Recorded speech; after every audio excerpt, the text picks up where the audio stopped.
'cause my monsters are real, and they're trained how to kill, and there's no coming back, and they just laugh at how I feel, and these monsters can bite.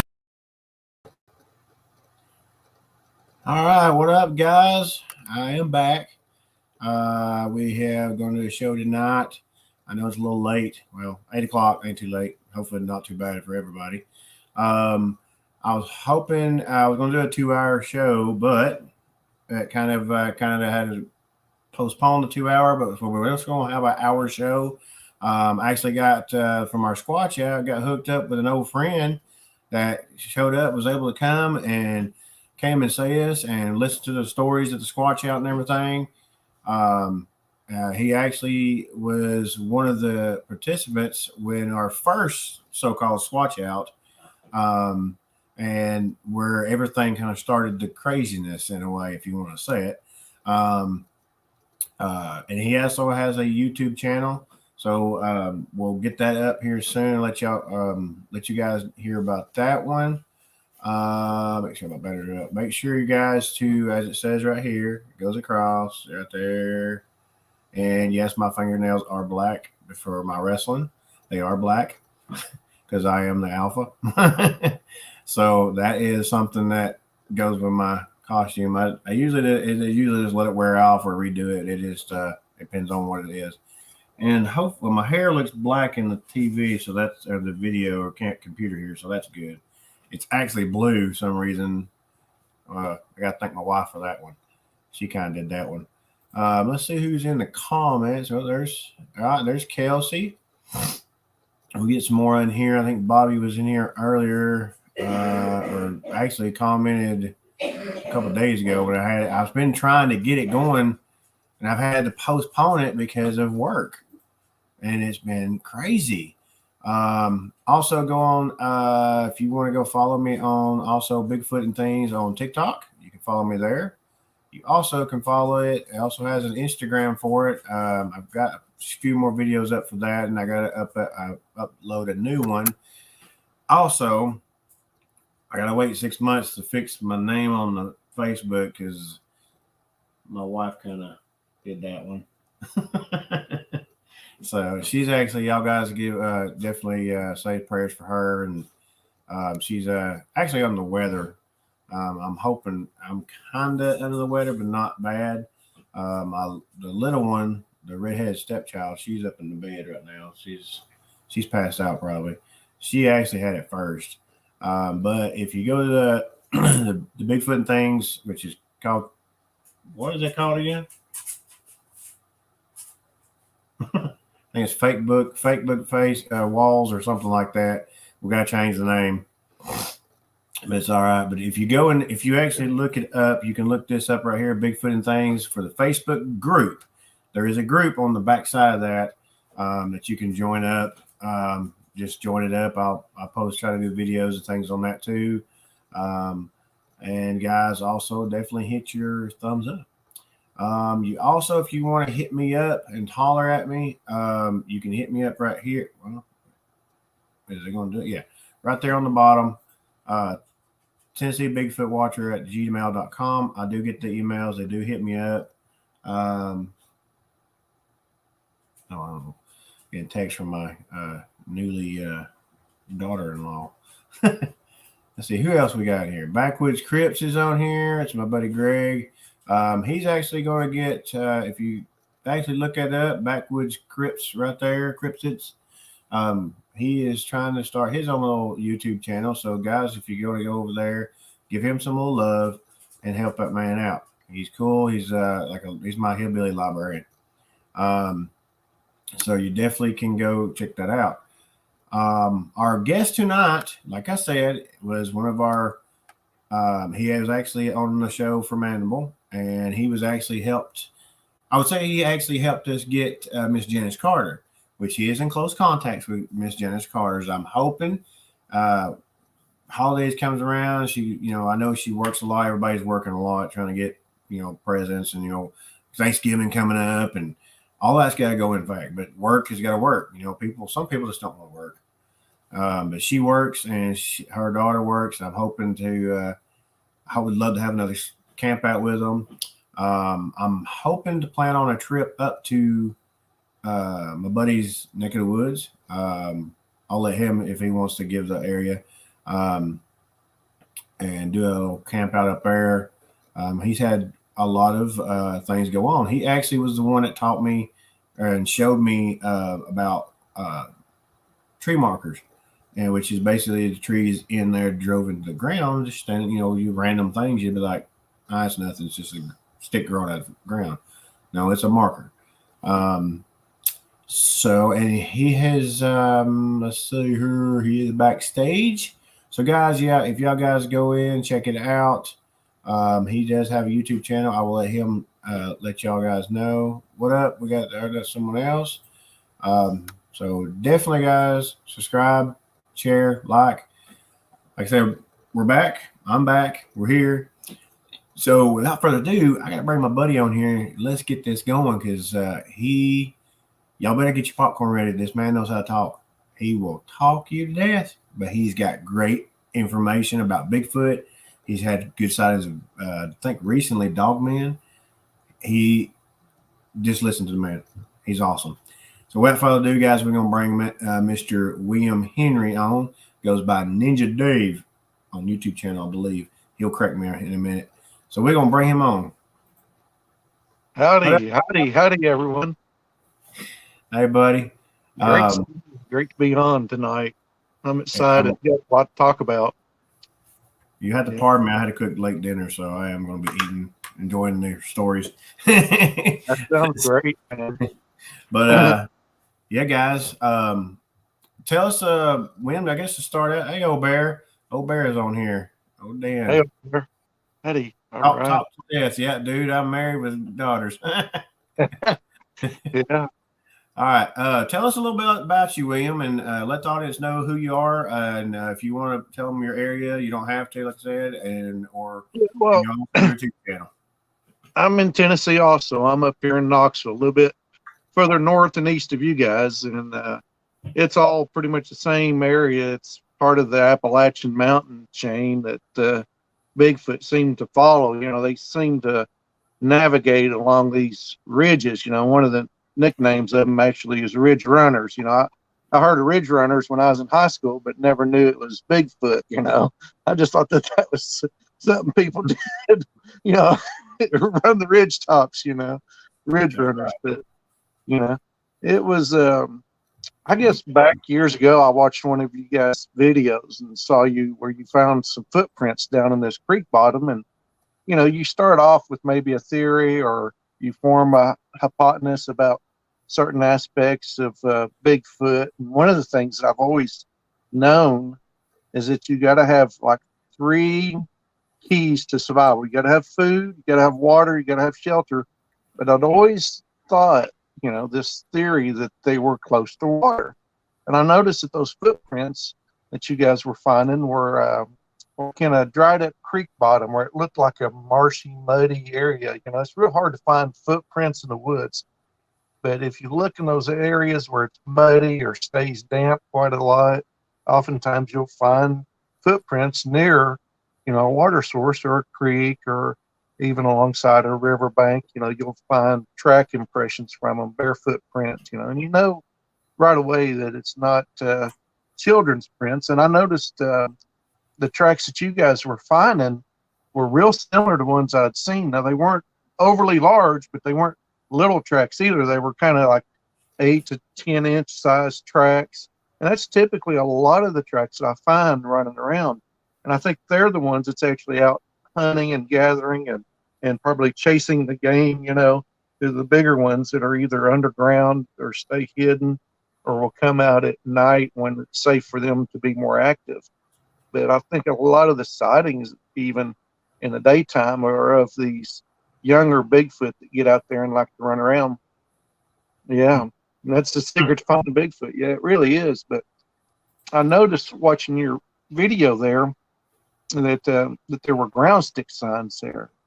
And of course, that was something that I had picked up on back in April of 2017 when I encountered my first ground stick signs, and they were just like almost like a tent stake, like a stick that's taken and shoved down into the ground. And so here I am watching this video, and I'm going to myself, this is 100% Bigfoot. Everything is lining up with this hypotenuse and this theory that I have that they're near water. And oftentimes, just like with the Native Americans, I believe that they would be near the freshest source of water, because a lot of times the Indian villages would be along rivers and waterways because that was their main mode of travel. But then also I would find areas of Native American habitation sites along a creek where you have a fresher source of water. So I think with the Bigfoot, just like with Native Americans, that they would always go to the fresher source of water. If they could get water from a spring, then that's where they're going to find evidence of activity or signs of the Bigfoot. So I'd always, navigate along creeks and along rivers and waterways, and oftentimes I would find those ground stick signs, and then following those would lead me to structures and camp areas where the Bigfoot would be. And that's what really contributed to a lot of my early sightings, I believe, because I was in an area that was not only active with Bigfoot, but it was actually a gathering location, where they would come together and celebrate certain times of the year, like on the solstice and stuff at these gatherings, almost like a Bigfoot powwow or a family reunion with them, where several clans were coming together.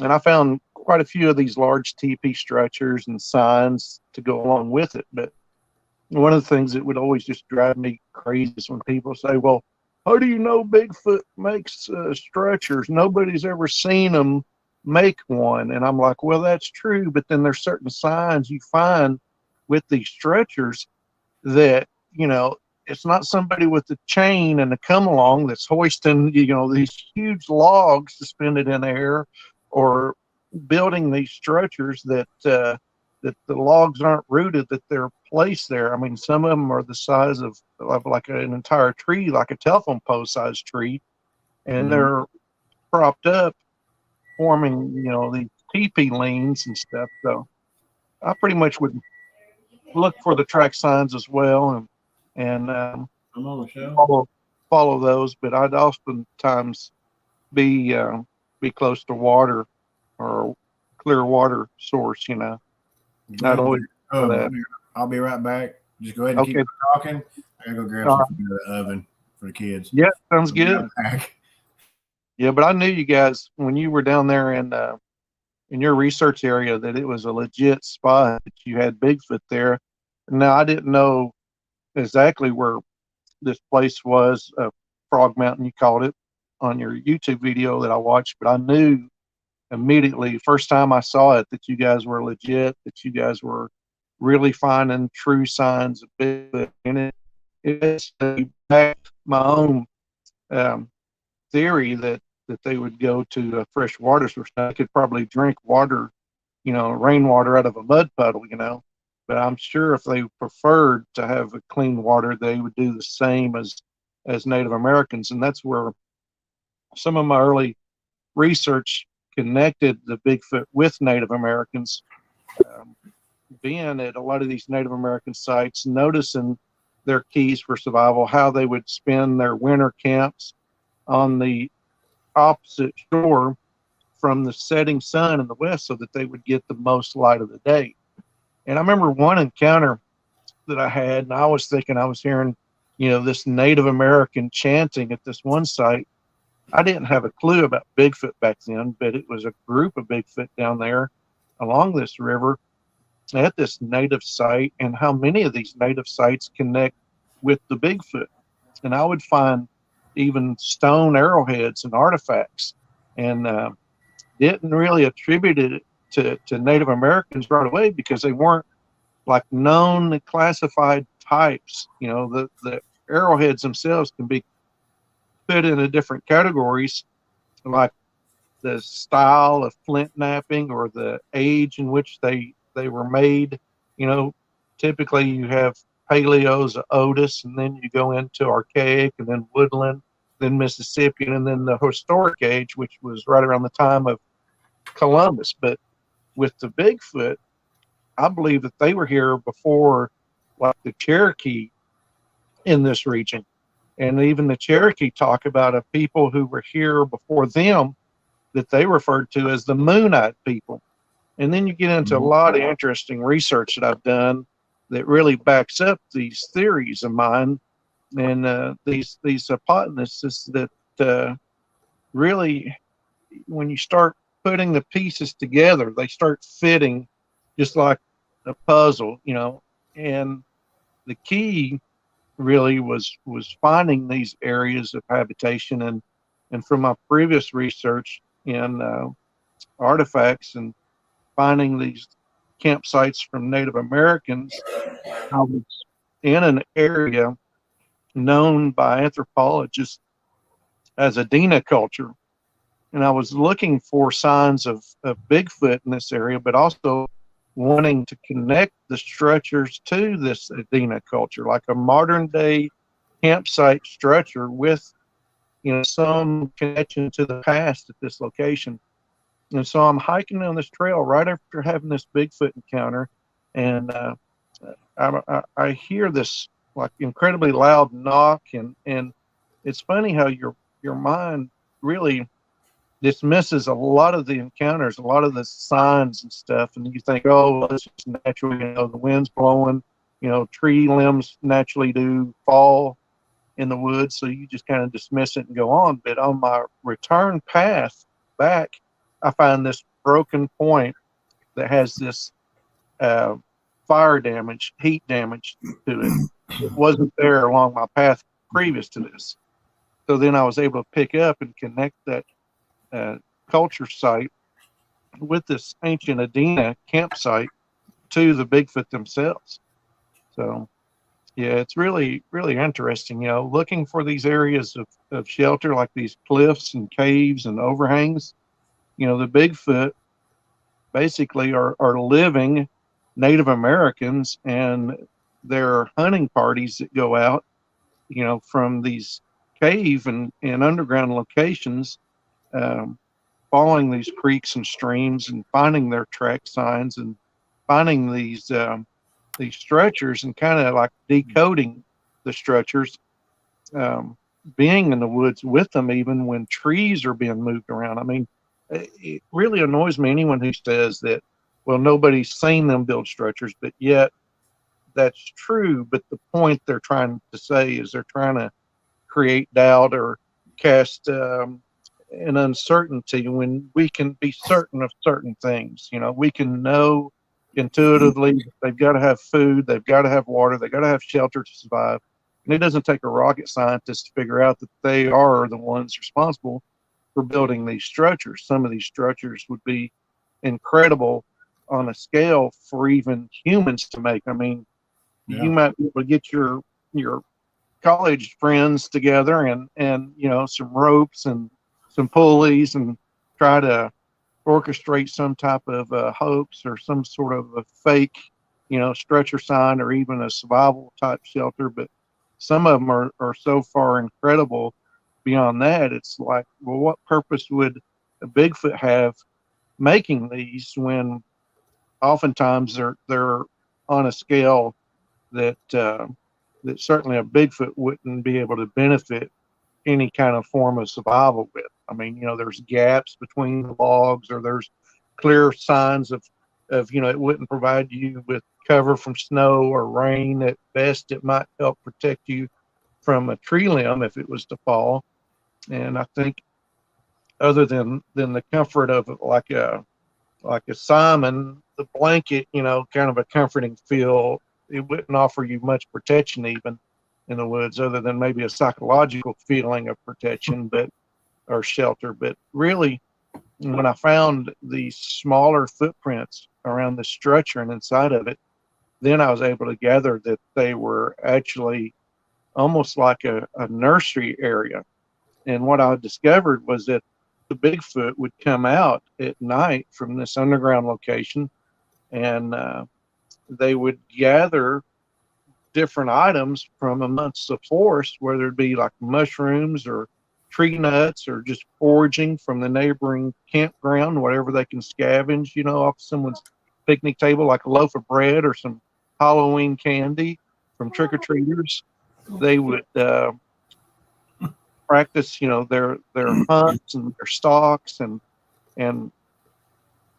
obviously finding a kill site, a couple of different kill sites of deer bones in the woods where the deer had been scavenged and then marked with these ground stick signs indicating the location for them to come back to almost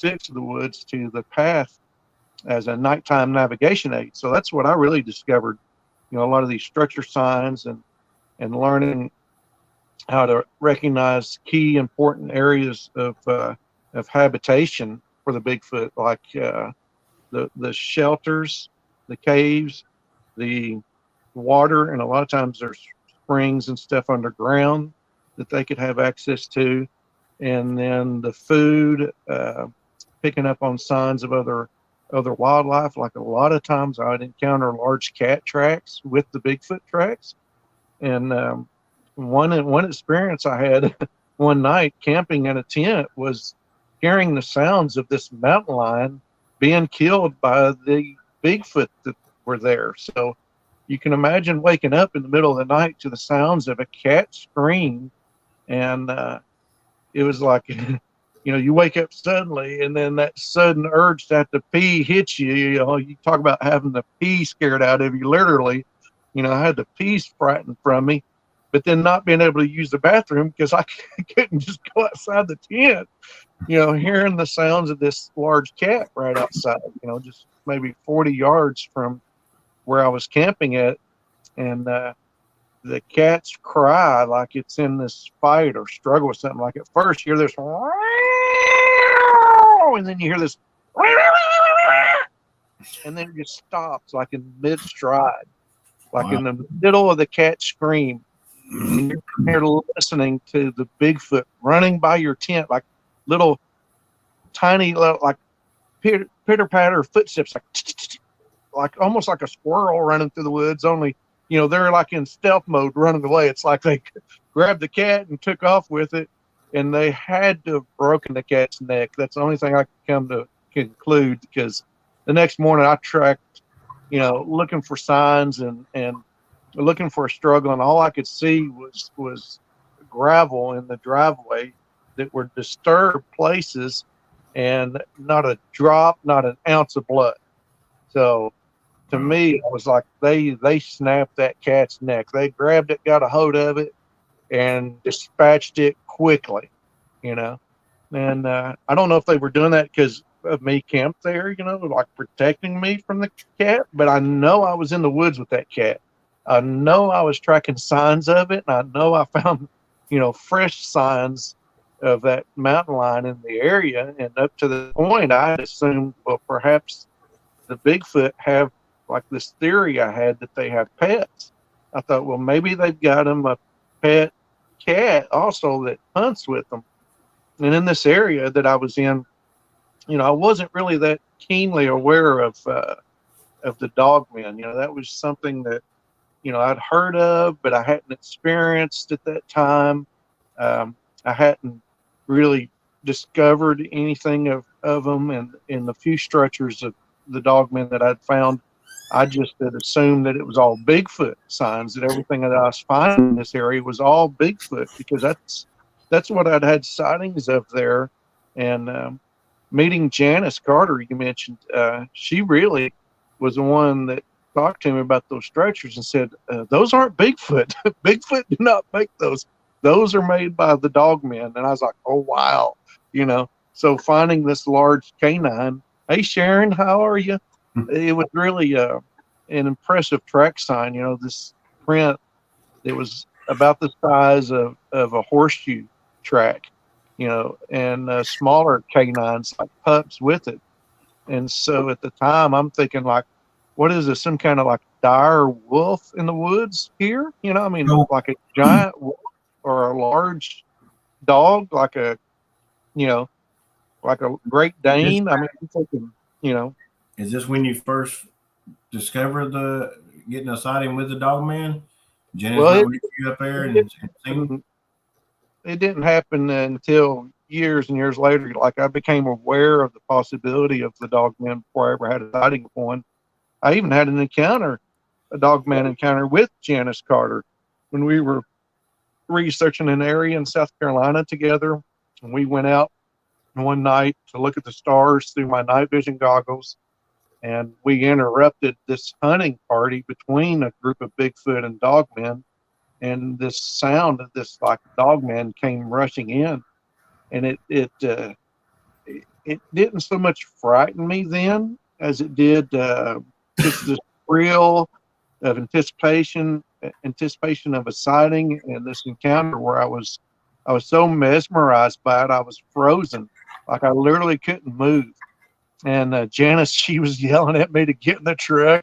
I think it was after the third time she yelled, like, "Get your head in the truck!" You know, that I finally snapped out of it, woke up, and got in the truck and left, and realized that there was a Bigfoot and a dogman there. But it was quite incredible uh, of an experience, you know, just to have that first um, recognition, I guess, to go back in my mind to think about the possibilities of there being dogmen there, and then to follow that up with the area of research not far from me here in North Knoxville, um, where I had my first dogman sighting. It was on July 1st. I was at a local shooting range called the Norris Shooting Range, and it was on Upper Clear Creek that this dogman sighting happened on the range. I stayed after target practice picking up pieces of brass that night, and I was cooking out, had a little grill, barbecue grill, you know, cooked steaks out. And, you know, you hear people talking about how the woods go silent, and there was just before this encounter, all these strange sounds I was hearing. And I know different areas of the country, you're going to have different night creatures that come out. It was really interesting to me because as I was sitting there cooking these steaks on the grill, I was noticing how these creatures, like the sounds of animals in the woods, would change over from the late evening into the night while I was up there with this flashlight picking up this brass off the range. And then as I was getting ready to leave was when I had this dogman sighting, but I was already having an encounter even before that.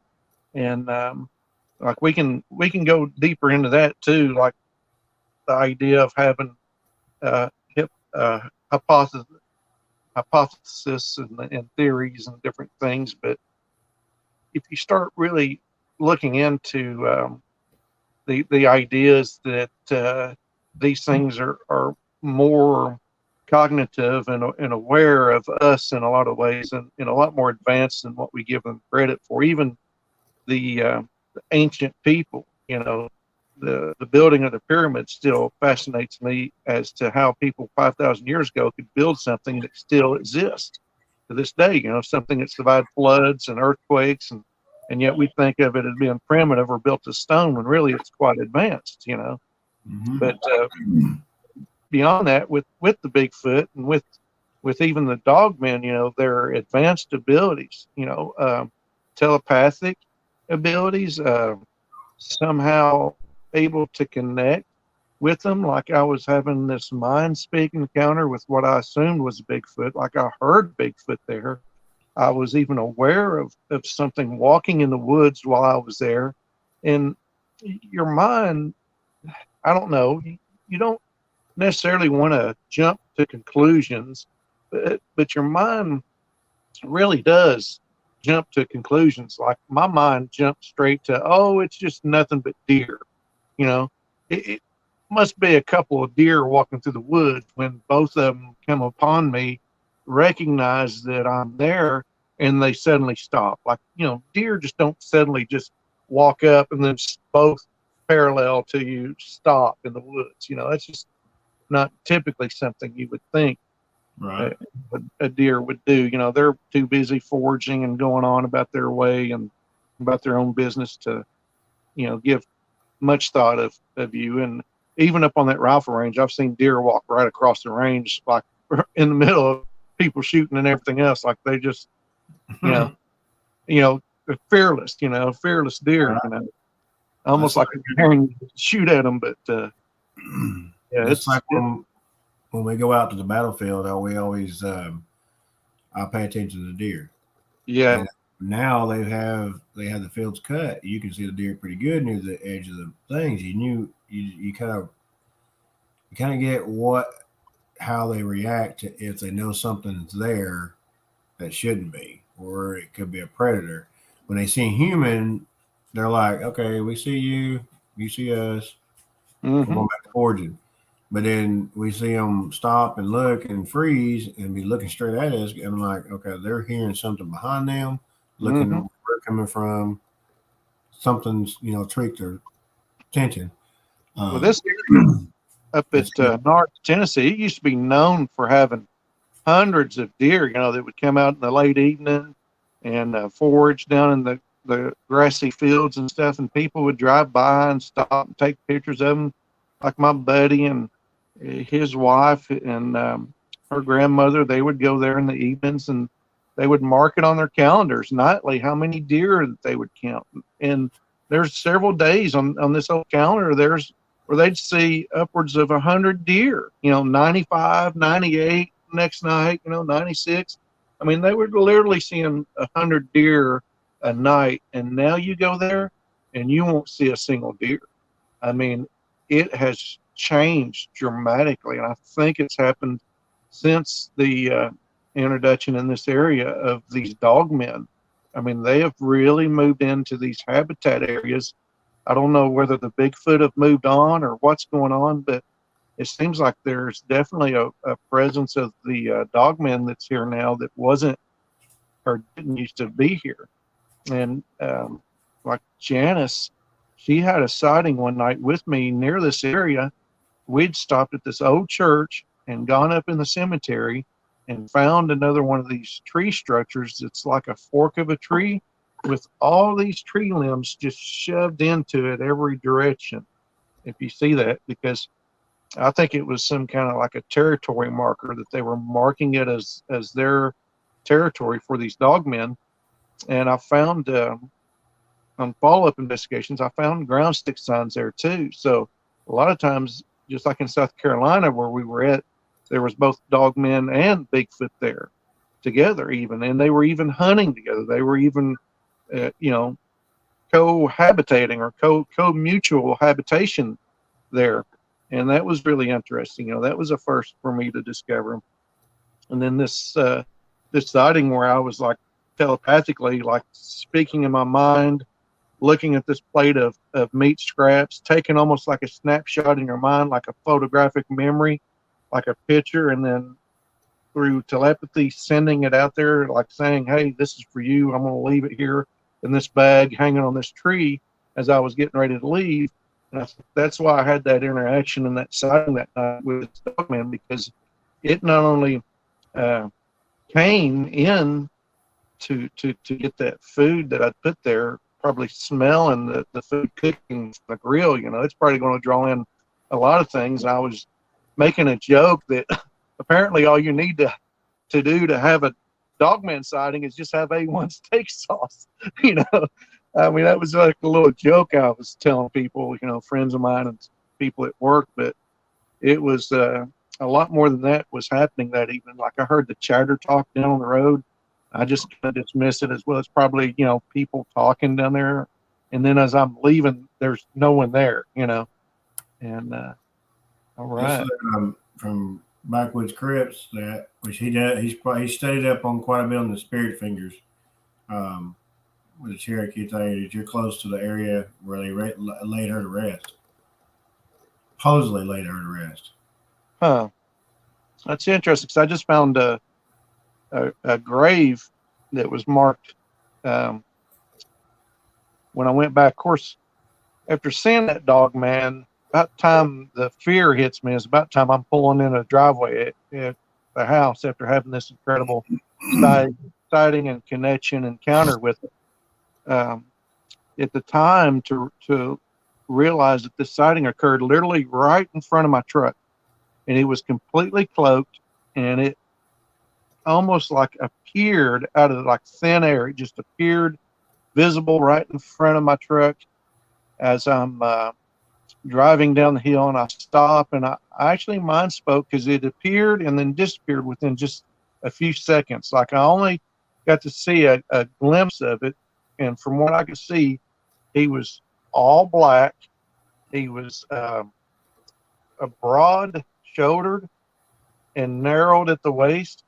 His legs were tucked behind him to where I couldn't see his legs because his chest and shoulders, his back was like level with the hood of my truck, and his head was down, but only the tips of the two ears were barely sticking up above the sight line across his back. And even in the headlights shining, there wasn't a lot of detail because it was black on black. Like you couldn't see a lot of depth, but the reflection in his eyes, there was like this light reflection, like this white light reflecting back from its eyes. And I remember, looking into that eyes and just this feeling, this presence that I was experiencing, thinking that it's possibly Bigfoot, only to shockingly discover that it was a dog man that was there. And then to later realize not only was he there, but he was there the whole time. He had been there watching me, either cloaked or hiding from the woods where I couldn't see him. But what I was experiencing and what I was sensing through my emotions, we tend to discount a lot of people's feelings, or their emotions, but that's a part of our senses as much as important as our eyes or our ears or anything else, is to follow your gut, follow your instincts. And with the more and more sightings and encounters I've had, you start to develop a more keen awareness, just like a hunter would gather, from experience, tracking a particular game or something. You develop a sense for your prey that you're looking for or hunting. And in this case, for me, it's been the Bigfoot, but then along the way, I've discovered so much other stuff besides just the Bigfoot. It's like the Bigfoot and more, seeing orbs. I mean, I've had sightings of the Bigfoot. Like, I guess one of the more recent ones was the very next day after this dogman sighting. I was with some other people riding four-wheelers on their property, and I was still trying to connect everything with these Native American sites, like these stone-covered mounds and these graves that aren't marked. I mean, it's not settlers clearing rubble from their fields to farm or agriculture. I mean, these are like ceremonial sites. These are sites that still have offerings being placed on them, either stick offerings from the Bigfoot or actual, like one had ash, looked like charred ash, put on a stone that had like this dished out area. And usually it's either at the head of one end or at the side. I find them a lot of times they'll have an offering at the side of the grave, like the grave's elongated, and right in the middle there'll be a stone set out from it that'll have it like a bowl where they're leaving these offerings. And then finding the follow-up signs connecting it to the big as well, So I go back to confront my own fears after this dogman sighting. I go back to the range to do some more target practice, and like 3 or 4 days later, and then I discover this grave that's marked nearby. And so, you start connecting back to hearing those voices in the area, and you really start to piece it together piece by piece. Yeah. Thank you, Sharon. Yeah, it's really fascinating because, this area, Clear Creek, there happens to be a creek nearby. It's like everything lines up, everything ties together. And talking to other anthropology students, discovering that this serpent culture site connects directly with the Bigfoot, that this ceremonial site, and we go back there quite a bit. Like when I first discovered this site, oh, this is hilarious, man. I took this girl that I just started seeing with hopes of going back to this place in the woods I'd found four-wheeling and hope to have like this, kiss and make out session. And so we get back we get back in these woods, man. We're at the Dogman sighting, and we're we're hot for each other, and man, we never even got to kiss. We ended up never kissing, and the thing was, we both got so scared. Like I was having this anxiety attack, almost like this paralyzing where you couldn't breathe kind of a feeling of fear. And I didn't know why because I'd been there before. But we got back in there and got turned around, got lost. It started getting dark. She was like about out of her mind to get out of there, man. And it was such a relief that neither of us had the thoughts of making out on either of our minds. It was just this relief, like, thank the Lord Jesus we made it out of here alive, because it was that frightening. And so, like, all these years later, we're up there. A friend of mine who had been in the military as a Marine with in bed with Delta Force, even he had come home, and we had gone to the shooting range one night and done a lot of night vision training, both aided and non-aided, white light, MVGs, and even no light, learning how to sight along the side of the pistol, their profile shape of the pistol against the silhouette with no light, with no sights even, just point, instinctive shooting and stuff. So we were doing all these drills at night. And so the next weekend, I take a friend of mine with me who asked me not to mention his name. Imagine that. Doesn't want to be associated with me no more. So, but that's all right. Yeah, he went to this range where I had this Dogman sighting, and we did the same practice, the same training. And then I thought, I've got a sleeping bag. He brought his sleeping bag. We were going to go camp on his property. I said, I know this campsite just right up the road from the shooting range we can go back here to, where I'd taken this girlfriend of mine years earlier. And so I said, we'll just go back there and camp. And there was a stone ring that was back there, just like a perfect campsite, with the stone ring already there for a campfire. Even though there's never been a fire there, even the fire that swept through there from the forest fire, it didn't burn inside the ring. It burned around the outside of it, but it never caught the leaves and the sticks and stuff inside this fireplace or stone circle, which I found out later is symbolic of the serpent eating its tail, like this circle of infinity. And it ties in with this anthropology study of serpent culture. And this is actually a serpent culture site I found. I mean, it's an incredible site.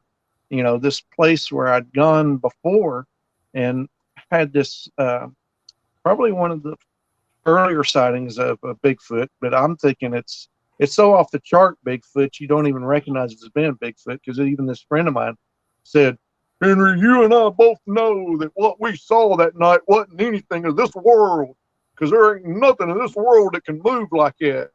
And I was like, yeah, you're right. But the more I started getting into Bigfoot research, I found out that it was a Bigfoot, and that they have these other seemingly paranormal abilities, like to cloak, to levitate, to perform what I thought was supernatural. I thought it was some kind of a supernatural angelic of a being. I thought it was an angel or guardian angel even there watching over us that night. I fell out right to sleep afterwards. And my poor buddy, he was waking up about every half hour. I'd hear this sleeping bag. And I'd crack one eye open and look over at him. He'd be sitting straight up, looking to the left, looking right, looking around every which way. And I mean, it ran right by him and started to cloak in this pixelated form where it broke apart into these geometric shapes. And I mean, he went back home, told his mom, his dad, his two brothers, and they told him, they said, you need to stay away from that Henry fella. You're starting to act and talk just like him. He's got you believing the same stuff he believes in. You're probably being brainwashed into some kind of cult or religion of his. And I was like, man, oh man, can you believe some people? So he did. He quit talking to me. He quit hanging out with me. Quit having anything to do with me for about a year. And then one night he called me, and that's all he wanted to talk about is what it was we'd seen at this campsite that ran down through the middle of the campsite during the night. And so I told him, I said, well, let's go talk to the police. Well, I had him wanting to know more about it. I said, I know a guy that's a deputy here. Let's go talk to him and tell him what we saw. And he said, okay. So we go up there. Sure enough, we meet these other officers and we talked to them about this sighting we had there. And they were like, we know exactly where you all were. You were back in that graveyard, weren't you? We were thinking the cemetery is down on Red Hill. We weren't in that cemetery. You know, we weren't up there camping or messing around that old cemetery. No, we weren't in the cemetery. They said, yeah, you guys were back there in that graveyard. Well, I didn't know that this was a Bigfoot graveyard. I didn't know that this stone circle was a ceremonial site that, according to a student of anthropology from the state of Tennessee, a volunteer with the McClung Museum, told me that, yeah, those are found in the area associated with the Archaic Age. I mean, you're talking about thousands of years of habitation in this area. And so I started to go back to this site to do follow-up investigations after this sighting and hope to have further sightings, which I did have one other sighting of a Bigfoot nearby there that I discovered more of these stone-covered mounds and burials and stuff. And right across from the ceremonial site, there's this huge hill that's all covered in rock. You know, the face of it's all rock covered. But this ground here where we camped at, there's this almost like a sinkhole depression, and it forms like this big basin or big bowl area. And I went back right after it had 4 days of heavy rain, and that underground cavern system had filled with water, and the water pressure coming from downhill comes to this low spot in the sinkhole, and it fills up this bowl full of water, and it was about half full of water, but you could see where it was filled completely up to the brim, and where it flowed over the edge, did this serpentine like causeway down through the woods.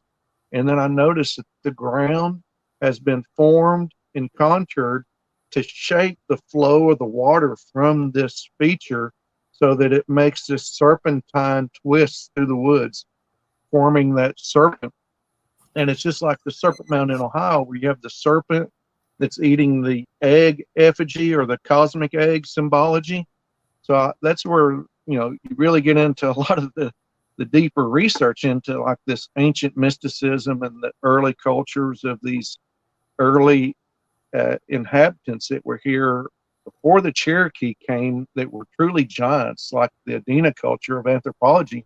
When they had zoomed their bodies, they were upwards of like 10 foot tall. Like they said they were on average 10 feet tall. So that means they're like between 8 to 12 foot to be an average of 10 foot to be tall like that. And they had red hair. So there was obviously a race of these giants here that connects back to history I discovered, you know, and then following it up. Yeah, what you got? Now, William, do you you saying you supposedly, you know, in the area they it believes that it is a possible where it's a Bigfoot graveyard, right? Yeah. So, in other words, you believe they probably bury their people like we do, right? Yeah, they do. A lot of cave maps around here, like if you're in a spelunking society and you have access to some of the old cave maps, they'll show these stone burials. It'll either say bone pile or stone pile, and it has the same meaning.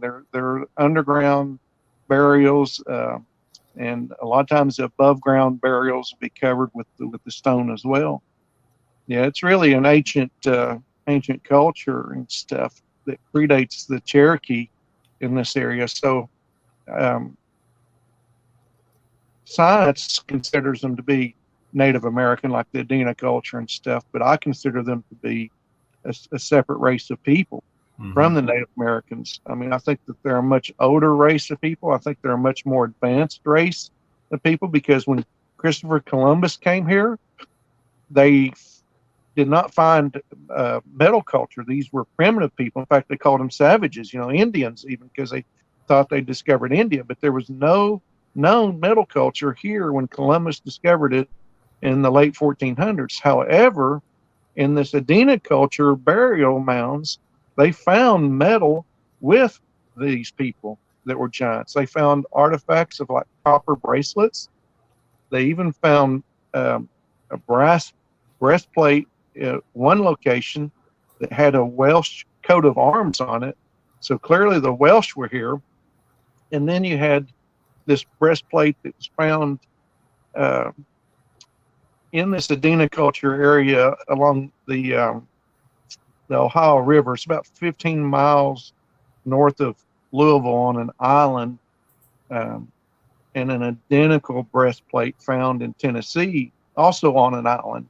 And it connects back to, just like I was talking about creeks and waterways, and having this idea that they're near water. Oftentimes, the food, water, shelter, the three keys for survival, just like for us. And so it's really interesting how that research connected back to the Bigfoot. And I'd been involved in other research and the study of these artifacts and stuff. Like I was a big relic hunter before I got into Bigfoot, or had that sighting with this friend of mine at this thought to be campsite that now I discovered is even more incredible, because even the stones that are laid in the ground form these ripples in the water to cause it to look like the scales of the serpent even. So to take a site and to create such an effigy of a serpent and to be associated with serpent culture, when I discovered this, I asked Janice about it. I said, Janice, do you think that this could actually be, rather than Cherokee or Native American burials, actually be like Bigfoot? Do you think that the Bigfoot could be a part of this, what's called the Red Hand clan, of the Red Hand of anthropology that's known as a serpent culture? And Janice says, well, I don't know about Red Hand per se, but the Bigfoot, she said they are definitely serpent culture. So she confirmed a lot of the research and a lot of the stuff that I was discovering. And a lot of it goes back to my early thoughts and thinking that these were Edomites, the early inhabitants that were here, because of that bronze and copper artifacts that were discovered in these mounds with these giants that were buried here. And so that's really where it traced back to the Edomites, traced back to the Middle East, the trade of copper from the Phoenicians that sailed across the oceans from the Mediterranean, early Egyptians even in North America, which the Phoenicians had Egyptian officers on board their ships, and then connecting a lot of these structures to having astrological alignments with the sun on the solstice, the moon on its equinox rising over the ridge. Doing the follow-up investigation on these structures and finding that there's astrological alignments to them really opened up a new theory of possibility to where they're connected with those ancient Phoenicians by way of overland navigation to these early mine sites where they were mining this ore and smelting it and then taking it back with them over to Europe. And then this researcher who I met named Kelly Kinder, who was the volunteer with the McClung Museum that was a student of anthropology, really cracked the code on the Bigfoot language and communication. She discovered from taking about 3 years of study, gathering all these photos from various groups on Facebook, mostly, pictures of these stick glyphs and stuff. I mean, she's gotten them from British Columbia, all over, from Massachusetts. I mean, all over the country. She's taken these pictures and archived them into a collection, and then gone back and looked at them as possible letter writing, and then compared it to like all their known studied languages. And she came up with a match. And she told Janice and I one night that she discovered that the Bigfoot were using an ancient dialect of the Celtic language.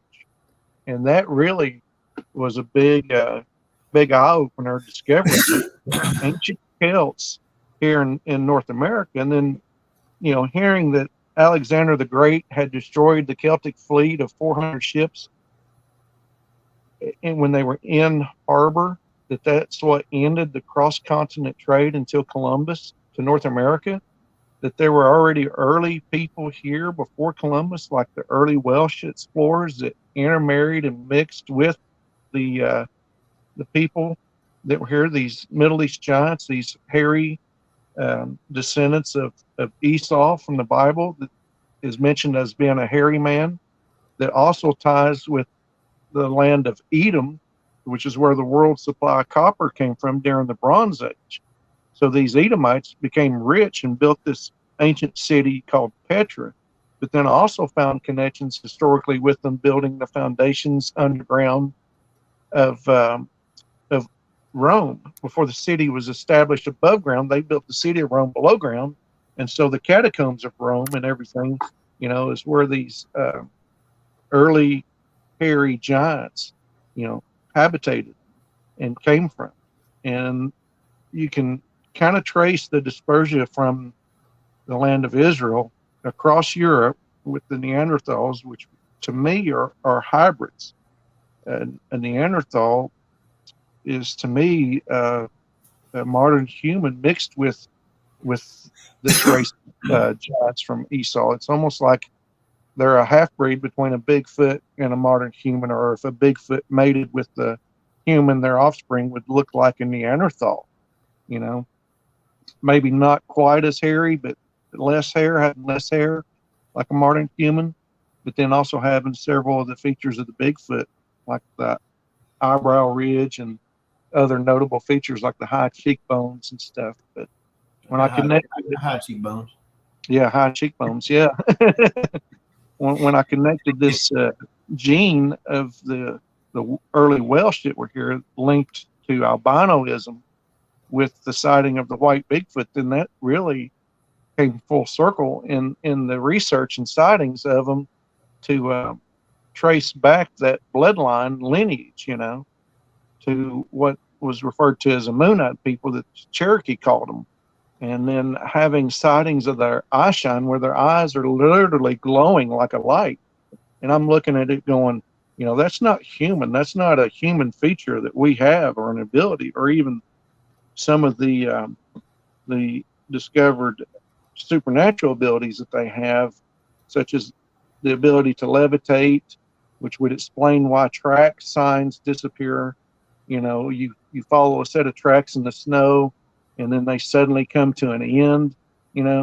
Having a sighting like that, which I've had 2 sightings of the Bigfoot levitating. One was at that campsite area, this adenocultured site that goes back to the Archaic Age, and then the other was in a research area right above Gatlinburg in the Smoky Mountains, seeing this Bigfoot running down to the woods, not making a sound. His feet levitated off the ground, and as he went across the road, he completely cloaked, completely turned invisible. And so, even other researchers, like talking to Janice about it, she's like, well, could he turn left? Could he went right? Could he have gone another direction and crossed the road for you just not to have seen him? I'm like, yeah, it's possible, but Yeah, this is something I watch Expedition X. If you've ever checked them out, they've had some pretty good hits of evidence. And I told they had one episode that was actually for Appalachian Mountains near Kentucky area, and they were talking about feral people, and everybody's talking about it's feral people, this and that, and I had him research that, and it's pretty crazy things to know that that feral humans be out here with the Bigfoot and all that trying to hide, and you got skinwalkers, and there's just so much stuff to discover, I guess you'd say, and a lot of people don't want to discover it. Well, they say Bigfoot's the gateway drug to the paranormal, and I sort of believe that, because Before I was a total Bigfoot skeptic, and I had these sightings. I had my first sighting of one when I was really young, and I just dismissed it. I just thought, well, it's just a childhood memory of overly imagination or something. Child's over imagination. Because when I pointed it out, and turned to everybody else to turn back to look at it. When I turned back, it was gone. So I thought I was just, imagining Hey, seeing it. Dave, Yeah, you, yeah, brother. you've done this whole show. It was an hour. I'm guys. I told y'all this man. He's Oh, very intelligent. The man, he would blow your mind, especially being with him in the woods. He actually has a picture. He actually pictured me. I got a crazy face, but it's a picture of me holding a big old stick, going like, "What?" yeah, That's a tree mark, and I'm literally, y'all. This thing was in the ground. I mean, just you were like, "What? No way!" And that night was, which I think I'm gonna have to save that for another episode because that was we had a lot happen that night. yeah. We really did. That camp out was just crazy. It was off the Um, chart. That was I'd like for incredible. you to come back on again if you're willing to come back on and Yeah, absolutely. do another show, man. And if you can, I've reached out to. If you can reach out to Janice, if you ever get a hold of her, I'd love to have Yep. all her, Holly, have y'all three y'all come on and we all talk about that camp if she's able to get on and let her know what time. And I know Yeah, she's working two jobs and just I'd love to have her all in here yeah. and We we can. all talk about that camp out because it ain't really. I don't. Me and Wayne has talked a little bit about it, but we ain't really based it out because it was just us. And since we've been back, it's not really nothing major like that's happened. Yeah, Nothing crazy. When we've seen some weird stuff here and there, going up in the mountain and everything, and then we'll hear something weird, but nothing can is compared or even came close. And I don't know if it's because everybody's there or it was just because the groups are bigger being there. I don't know, but I know with y'all's what y'all saw, what we saw, I think everybody get a better perspective of exactly that night because that yeah. was big It's time. taken me like 3 years just to piece all of it together to figure out what it was. Having the sighting of what I thought was some kind of a Bigfoot, turns out it was something else. Something other. So that's really a deeper preponderance. To think about. We appreciate it, Sharon. Definitely, Thank you. um, I'm gonna. I've got. I'll definitely set up a time with you. Just let me know your schedule. I don't because like I said, my guy, the Dog Man guy. If you go back check that out, he's all about Dog Man, and it is. We've got Dog Man 3 coming up, and he's awesome.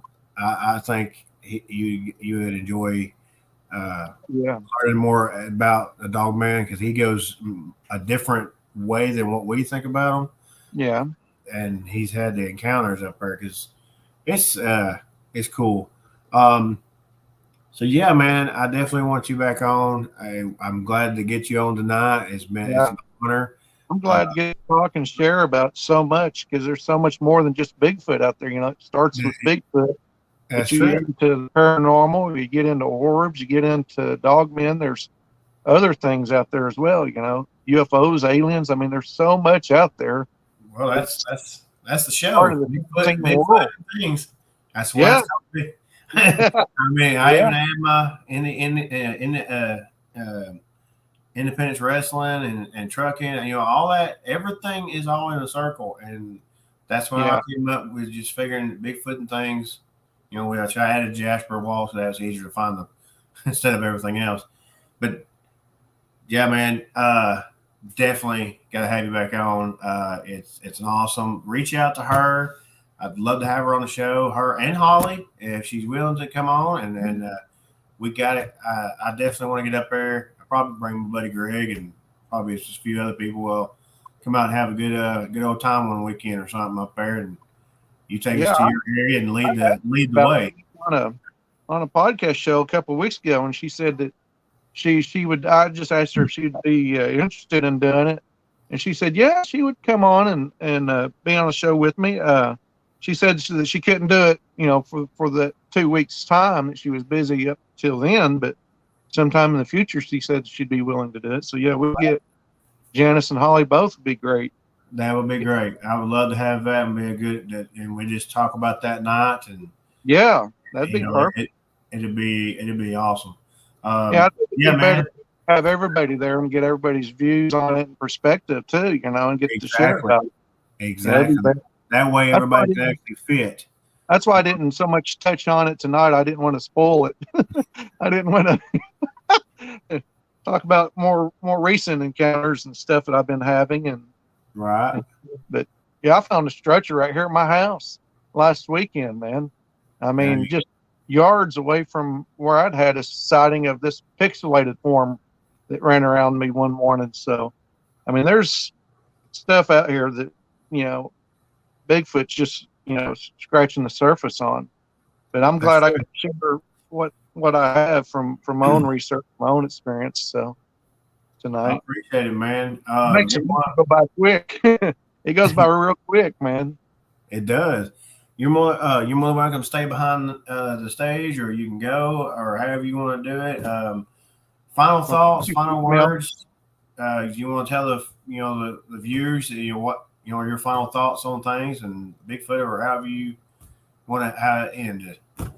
Oh well, I've got that YouTube channel. We can mention it, I guess. Yep. It's Ninja Dave 1970. And I've got a couple of videos with Janice on there where we had the encounter with the wood knocks. I was down at Fort Mountain. We travel around quite a bit when we go to different places researching. And I think that's another key part of our sightings and our discovery too. Me and Janice was down there in the Ocoee the weekend before that first squatch out, and didn't even know that y'all's area was down there then. So, wow. I mean, it's just ironic, really, because we were all over the place. We actually stopped and used the bathroom, and we went into the bathhouse, and we each came out with the extra roll of toilet paper, and we looked at each other. What you say that website again? What's that? Say your YouTube channel again, one more. It's called Ninja Dave 1970. That's why I was pulling up somebody else's. Okay. Oh, yeah. See if you can pull it up. See if you can find me on there. Might ought to make a little user. That's your face. Yeah. They can't miss my ugly face. That was you right off the bat. I was subscribed to the other my other old YouTube channel when I was when being with Manimal, and I just subscribed here on this one. So heck yeah, we'll. Now I look forward to watching this and seeing all my grammar errors and listening to it. But you actually did great, man. The only thing is some of the connection kind of stopped a few minutes, but other than that, man, it was perfect. And I knew it was going to be great because there's not really answering questions, because if I did, you'd be answering through the story and telling everybody the things, and it'd be like, well, why don't we ask a question, because he's going to tell it anyways. Well, yeah, if you got questions, I get to talking, and that's what happens when I get to drinking sweet tea. That's right. I had a little Davy cake before I came on, so I'd be sure to be wired up and fired up. Well, buddy, I'm gonna put you backstage if you want to go, if you need to go, whatever. Thank you, everybody. Thank you, and I'll message you and let you know on the next one. Okay. Okay. All right, buddy. Night. Thanks, bud. Wow, guys, I tried to tell you, I tried to warn you. He's an awesome guy. Much respect for them and Janice. It's awesome, guys. I'm gonna be on the lookout on the YouTube channel. I'll have another episode up, showing, getting ready. we are going to have a Dogman 3 right now. We had to postpone that one because of issues. It's no big deal, not towards the show or him. And that's how I do my guests. It's however they're able to and when they able to. I'm not going to be a show. We did it. No, I'm not going to push nobody. When they're ready, that's when we'll do it. And I've had to deal with some stuff on my own, and I'm glad to be back. I know you guys, a lot of people have asked and checked on me. I'm all right. I'm here. I'm excited about getting this show cranked back up. And we're going to keep going. So, what in the world? Have a good time, find your love. What in the world is that? Not sure what that is, but that will be. I don't know who that was. Just last minute kind of thing. But guys, like I said, we're going to end the show tonight. I'm going to back it on out here, and you guys, you know what's coming up. Well, let me switch the things around real quick. Right there, and I'm going to back on out, guys. Enjoy the music for a few more minutes, and catch y'all on the next time.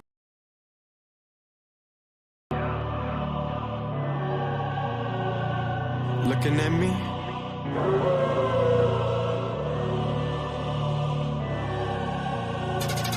looking at me, look at you. I got nothing left to prove. I got nothing left to prove. I got nothing left to prove. Looking at me, looking at you. Nothing to prove. Nothing to prove. Man, I've been going so hard for so long, telling me no, it only made me strong. Go for the gold, I don't go for the bronze. On the same level, I feel like LeBron. Championship ring, yeah, you know I get it that way. Run the whole game, you go halfway. I kill the scene, look